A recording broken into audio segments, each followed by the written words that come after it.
Sure what social engineering is? Stick with me for a high-level overview and for some simple ways to protect yourself. Cybersecurity made easy. Don't forget to hit like and subscribe, then the notification bell to be notified when I upload my next video. Hi guys, welcome back to another video.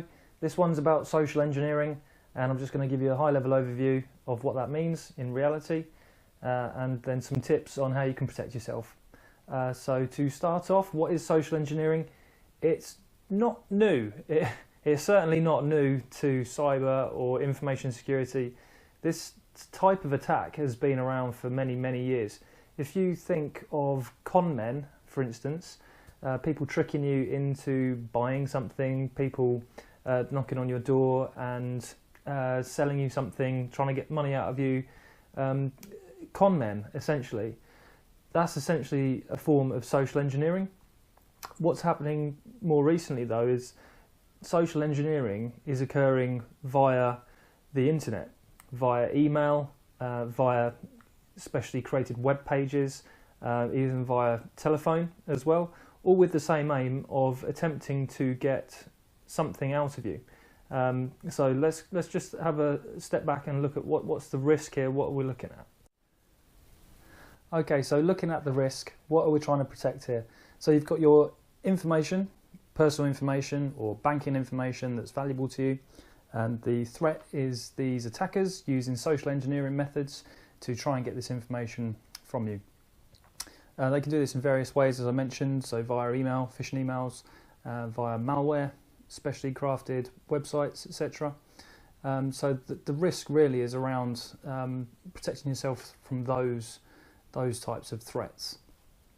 The likelihood of those threats occurring, so the likelihood of somebody sending you a spam email is very high, and typically an attacker can send hundreds of thousands, if not millions of emails at a moment in time, because it's very easy to send those sorts of emails to lots and lots of people.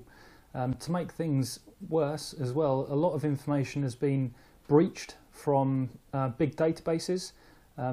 We hear about it all the time in the news. A big website or a big database will get breached, and all this information will get shared amongst the hacking community. Thankfully, there is quite an easy way to check if your account's been involved in one of these data breaches, because whilst this information is available to the attackers, it's also available to other people that actually want to help. So there's a good website which has been set up called Have I Been Pawned? And I'll leave a link to that in the description below. So I'd highly recommend going to this website and check in to see if your details have been involved. If your email address has been involved, then you're more likely to receive these spam emails, and it'll tell you which data breach your email address was involved in.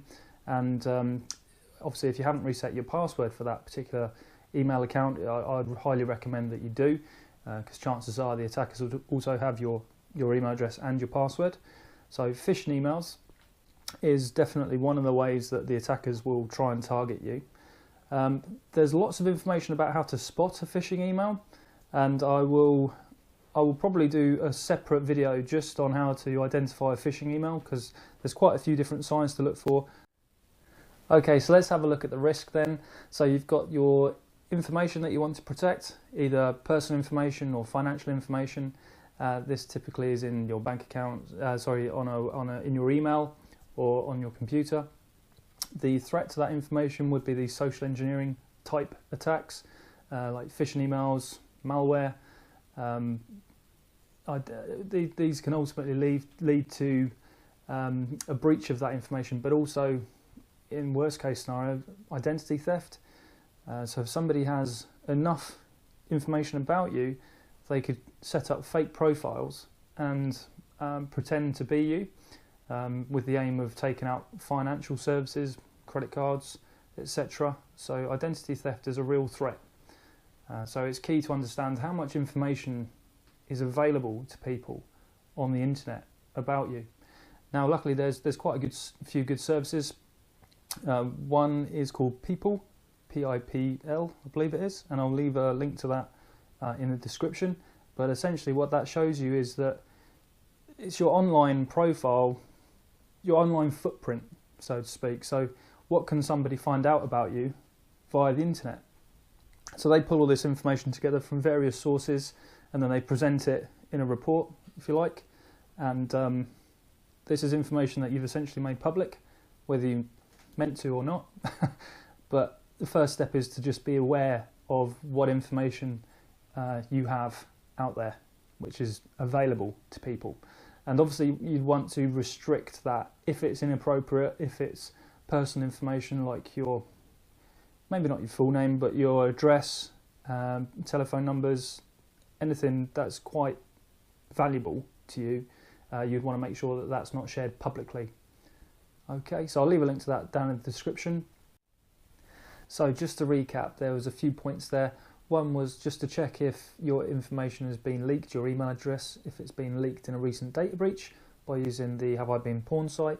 Another tip is to review what information you've made public through social media accounts and various online applications using the People website, which I'll leave both links to these two in the description below.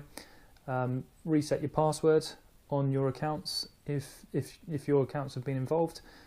Also, I'd highly recommend enabling two-factor authentication, and I'll just put a link to that. I did a video explaining what two-factor authentication is, so just make sure two-factor authentication is switched on, not switched off. Make sure two-factor authentication is switched on those accounts. I'm going to do another video just giving an overview of how to spot a phishing email as well, and that's it. Thanks very much for watching, and I will see you in the next one.